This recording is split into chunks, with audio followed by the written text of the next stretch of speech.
అందరికీ శుభోదయం. Saint Joseph high school, Mungod mandal, Nalgonda district, 7th A సెక్షన్. మేమిప్పుడు సీత ఇష్టాలు అనే పాఠ్యాంశాన్ని బుర్రకథ రూపంలో చెప్పబోతున్నాం. జయము జయము మన భారత మాతకు జయము, దిగ్విజయము తందాన తాన, చదువులనిచ్చు సరస్వతి తల్లి చల్లగా చూడమ్మ తందాన తాన, సిరులనిచ్చేడి శ్రీ మహాలక్ష్మి కరుణ చూపవమ్మ తందాన తాన, శత్రు వినాశము చేసేడి దుర్గా జయము నీయవమ్మ తందాన తాన తందాన తాన, దేవనందన నాన తరిగటజం తరిక. అక్క, ఈరోజు ఏ కథ చెప్తున్నావు? ఏదో కథల నల్ల మహారాజు కథ, పాండవుల కౌరవుల కథ, మరాఠీల కథ, రామకథ, లవకుశుల కథ, సీతమ్మ కష్టాలు. ఏందక్క, ఆ కథలన్నీ పాత కథలైపోయినవి కదా, కొత్త కథ చెప్పరాదా? ఏందిరా పాత అంటే రోతగా ఉందా? అయితే పాత గ్లాసులు, బిందెలు, వెండి పల్లాలు, బంగారు గొలుసులు అన్నీ తీసి బయటికి పడేస్తావా? ప్రతి వాటికి ఏదో ఫ్యాషన్ అయిపోయింది. పాతలేంది కొత్త ఎక్కడికి ఇక్క సన్యాసి. ఇప్పుడు కొత్త కొత్తని అరుస్తున్నావు కానీ కొత్తగా పాటలో నుంచే కదరా పుట్టింది. అదే, ఇప్పుడు నేనేమన్నానని కరెంట్ షాక్ తగిలిన కాకిలా అరుస్తున్నావు. అట్లా పాతంటే రోతని నేనన్నానా? కాలం మారినా ఇంకా మనం పాతలోనే బతుకున్నామా? ఎలక్ట్రిక్ దీపాలు కొద్దని ఆముదం దీపాలు పెట్టుకుంటున్నామా? బస్సులు రైళ్లు కొత్తవని ఎడ్ల బండ్ల మీదనే ప్రయాణిస్తున్నామా? ఒరే తమ్ముడు, చెల్లి, అనవసరంగా మీరిట్లా కొట్లాడుకొని రసాభాస చెయ్యకండి. తమ్ముడు అన్నట్లు ఈరోజు మనం కొత్త కథనే చెప్పుకుందాం. మంచి పని అయింది అన్నట్లు అభినయించాడు. చాలా హెచ్చులు అన్నట్లు మూతి వంకర తిప్పుతూ అభినయించింది. ఈరోజు మనం చెప్పుకోబోయే కథ సీత ఇష్టాలు. తగట తగిట తగ తరికిట తరికిట తా. ఇది పేద ఇంటిలో పుట్టి పెరిగిన పైడి బొమ్మ కదరా తందాన తాన, చదువుల సందెలో పేరు పొందిన చక్కనమ్మ కదరా తందాన తాన, ఓటమి నెరుగక పోరాడే ఒక వీర బాల కదరా తందాన తాన, 10 మందికి నీ ప్రేరణనిచ్చే వర్తమాన కదరా తందాన తాన తరికిటజం తరిక. ఇందుకు ఎవరా పైడి బొమ్మ? ఏం కదా? అయ్యల్లారా, అమ్మల్లారా, స్త్రీలు విలసిల్లిన భారత భూమిలో రాజనాలు పండే రతనాల నేల తెలుగు నేల. ఆ తెలుగునాట రామాపురం అనేది ఒక పల్లెటూరు. ఆ పల్లెలో శివయ్య, గౌరమ్మ అనే పేద దంపతులున్నారు. ఆ దంపతులకు కలిగిన తొలి సంతానమే సీత. సీతను బడికి పంపాలను కుంటుండగానే వాళ్లకు మరో పిల్లవాడు పుట్టాడు. సంతానాన్ని ఇక్కడితో ఆపేద్దామా వద్దా అని వాళ్ళు మదన పడుతుండగానే మరో కూతురు పుట్టింది. ఆలస్యం అమృతం విషయం అంటే ఇదేనేమో. నువ్వు నోరు మూస్తావా మీయవా? నోరు మూసుకునే కాలం పోయిందక్క.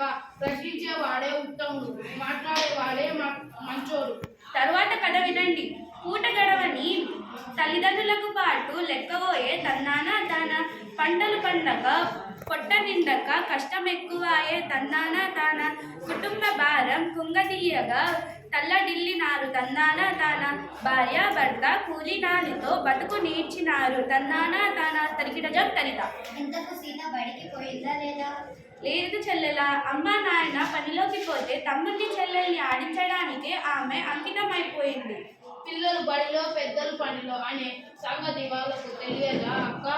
16 పిల్లలను పనిలో పెట్టొద్దు అన్న చట్టాన్ని గురించి వాళ్ళెందుకు పట్టించుకోలేదు? చట్టాలు అమలు చేయడం ఏ ఒక్కరి బాధ్యతో అనుకున్నంత కాలం పరిస్థితిలో మార్పు రాదురా తమ్ముడు. ఇంతకు ఆ సీత, చిన్నారి సీత ఏం పనులు చేసేదక్క? ఇంటి పనులనే చేసేరాసై, వంట పని నేర్చేరాసై, బీడీలెన్నో చుట్టేరాసై, పత్తి చేలకే పోయేరాసై, కొవ్వొత్తిలా బతకాయరాసై. వినరా సోదరా, చదువుల తల్లి దీనగాథ నిపుడు, నిరుపేద గాథ ఎప్పుడు తందాన తాన తరికిటజం తరిక. తరువాత ఏం జరిగిందక్క? ఇంకేం జరుగుతుంది? 4 రాళ్ళు సంపాదించిన తర్వాత ఆ రాళ్లతోనే నీళ్లు పోసి పెళ్లి చేసుకుంటారు. నిజంగా అదే జరిగితే మన కథకు అర్థం లేదురా తమ్ముడు. ఆ ఊరికి శ్రావణి అనే కొత్త టీచర్ వచ్చింది. ఈ పిచ్చి కానీ టీచర్లు చదువు చెప్తారు కానీ ఇవన్నీ పట్టించుకుంటారా? ఒకవేళ పట్టించుకుని చెప్పినా వినేవాళ్ళంటారా? విన్న మార్పు సాధ్యమవుతుందా?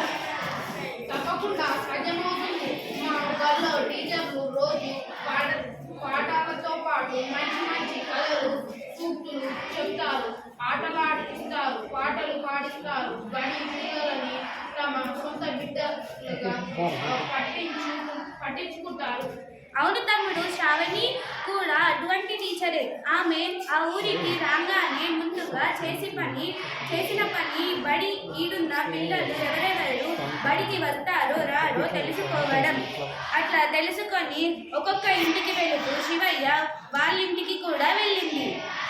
అయితే అది గమనించిన గౌరమ్మ సీతను ఇంట్లో దాచిపెట్టి మా ఇంట్లో అటువంటి వాళ్ళెవరు లేరని చెప్పిందా?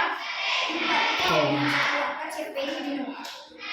రాజు ఊహించింది నిజమే. గౌరమ్మ సీతను దాచిపెట్టింది.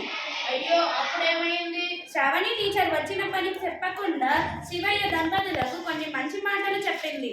ఏమని? ఓ భారతీయుడా, ఓ బాల బాణుడా, వినవయ్య వీణుల విందుగా, తెలుసుకోవయ్య చరితను ముందుగా. ఎన్నో జన్మల పుణ్య ఫలమిది మానవ జన్మము, అది మానవ జన్మము. అందులోనూ ఆడపిల్లగా పుట్టుట శ్రేష్టము, అవును పుట్టుట శ్రేష్టము. సహనము, స్నేహము, ప్రేమ భావము ఆమె గొప్పతనము, అది ఆమె గొప్పతనము. ఆ గొప్పను కలిగిన ఆడపిల్లను చక్కగా పెంచాలి, బహు చక్కగా పెంచాలి. అప్పుడే ఇల్లు, ఊరు, దేశం అభ్యున్నతి పొందు. అట్టి బాలికల నన్నచిపెట్టుట అన్యాయమగును, అంతే అన్యాయమగును. ఓ భారతీయుడా, ఆడవాళ్ళు కూడా గొప్పవాళ్ళు, వాళ్ళను అణచిపెట్టడం మహాపాపం అంటున్నావు బాగానే ఉంది, కానీ అటువంటి నలుగురు గొప్ప వాళ్ళ పేర్లు చెప్పగా సరే వినండి మరి. ఆ శ్రావణి టీచర్ కూడా కొందరు ఆదర్శ మహిళల గురించి ఇట్లా చెప్పింది. ఎలా?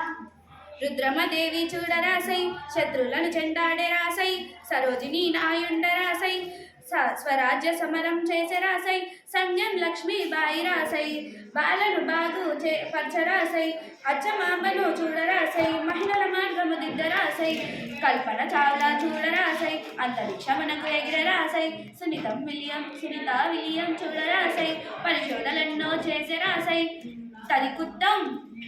అన్ని రంగములోన మహిళలు ఆదర్శంగా నిలిచారు. బలానాంటి బలి తమ్ముడా సై మేలు, బలానోయ్ తందానా, తకిట తక తరికిట తా. అక్క అక్క ఆ తర్వాత ఏమైందో నేను చెప్తా. ఆ మాటలని లోపల నుంచి వింటున్న సీత బయటకు వచ్చి తాను చదువుకుంటానని చెప్పింది. అవును చెల్లమ్మ. అంతేకాదు, టీచర్ మాటలతో ప్రభావితులైన శివయ్య దంపతులు బిడ్డను చదివించడమే మంచిదన్న సంగతి అర్థం చేసుకున్నారు. సీతను టీచర్ వెంట పంపించారు. అంతేలేండి, అందరూ మా చిన్నక్కలా ఉంటారా?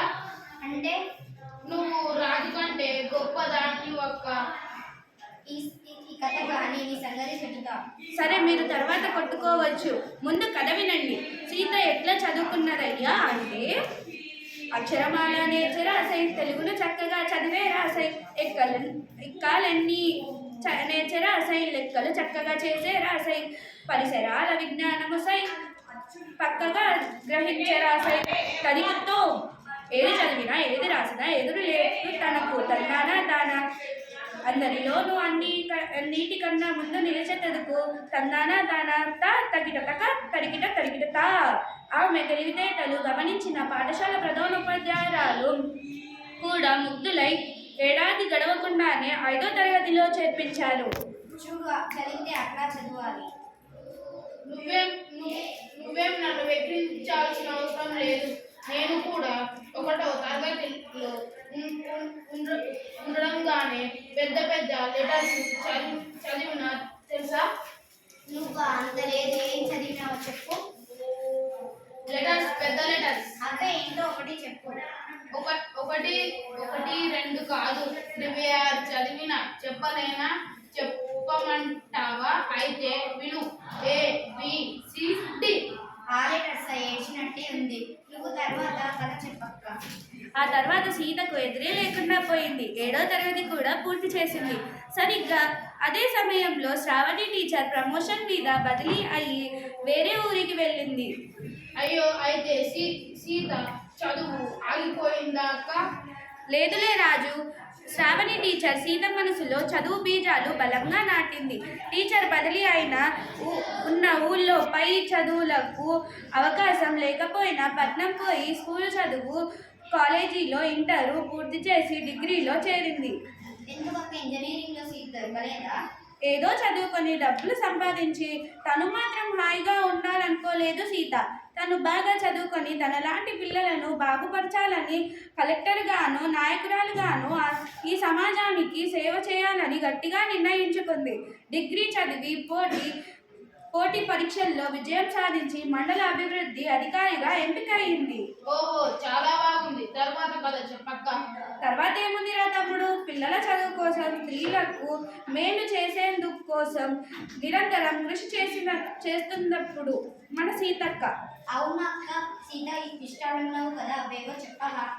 మరి నా ఇష్టాలు అవి మన కథ అయిన తరువాత తీరుబడిగా చెప్పుదు కానీ ముందు సీత ఇష్టాలు విను. సరే సరే, నువ్వుంటావు కదా వింటూగా. ఇప్పుడు నువ్వు ముందు అక్క చెప్పేవి విను. ఆడపిల్లలు చిన్న చూపుతో చూడరాదు బాయి, అలలే చూడరాదు బాయి. అన్నిటిలోనూ అవకాశాలను కల్పించాలోయి, చక్కగా కల్పించాలోయి. చదువులనైనా పదవులైనా సమానమోయి, వాళ్ళు సమానమోయి. వాళ్ళలోని ప్రతిభను నీవు గౌరవించబోయి, తప్పక గౌరవించబోయి. తరికిన జంతరిత. చాలా మంచి కథ చెప్పావు అక్క. ఈ కథ వింటే నిజంగా ఎవరిలోనైనా మార్పు వస్తుంది. ఇటువంటి సీతక్కలు ఊరికొక్కరున్న ఈ దేశం తొందరగా బాగుపడుతుంది. ప్రతి ఒక్కరూ ఈ సీతక్కను ఆదర్శంగా తీసుకొని తమ దేశాన్ని బాగుపరచాలని కోరుకుంటూ కథ ముగించుకుందాం. మంగళం మన భారత మాతకు మంగళం, జయ మంగళం. మంగళం తెలంగాణ తల్లికి మంగళం, జయత్ మంగళం. మంగళం మన రుద్రమదేవికి మంగళం, జయ మంగళం. మంగళం ఆదర్శ మహిళకు మంగళం, జయ మంగళం. తరిగిన జం తరిత. నా పేరు సాయి మోక్షిత. నా పేరు యశ్వంత్. నా పేరు సంపూర్ణ.